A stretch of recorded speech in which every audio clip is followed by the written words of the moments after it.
Song for the Mute is a true reflection of what we go through in life. It's all about imperfection and accepting who you are. My name is Melvin Tanaya and I'm the brand director of Song for the Mute. And I'm Lyna, creative director of Song for the Mute. We've been friends since we were 10 years old. We're more or less brother and sister. What started off as a hobby, just with a small collection of 8 pieces, is very different to where we are now. Now there's like overlapping of projects. Maintaining the schedule is really important. We're going to Glebe now. You'll see like all just kind of like the fabric developments that we're doing for next season. The process that we take to go through choosing all our fabric is where we spend the most time, even more than actually designing the clothes. It brings such, I guess, personal emotions when you touch fabrics and feel how they kind of drape. We don't try to over-design the garments itself, it's just letting the fabric speak.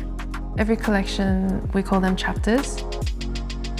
Every chapter of the brand matures with us, grows with us. By telling our own story, sometimes we don't understand how powerful that could be. That's how we connect with the wearer. Yeah, it's this sense of belonging.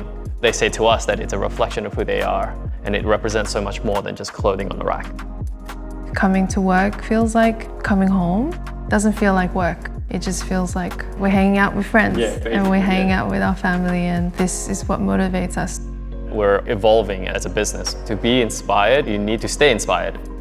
Against the wishes of a couple of our mentors, we signed our first permanent flagship store on George Street. Positioning-wise, I think the message is different. We're probably the only independent brand on that street. Whoa. When we first walked into the building, it had this sort of very grounding feeling. The flagship store is the very first time we have to approach it in a kind of evergreen state.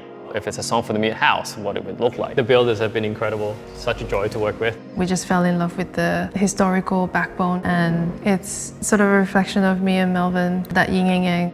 When it's very, very busy times, we kind of forget, and we're so like tunnel vision, but we have to know how to step back and actually appreciate what we do. Being able to celebrate those wins, you know, and being able to kind of celebrate that with the people that we love. This we feel very humble about. We look forward to the future, and we're always curious what's to come.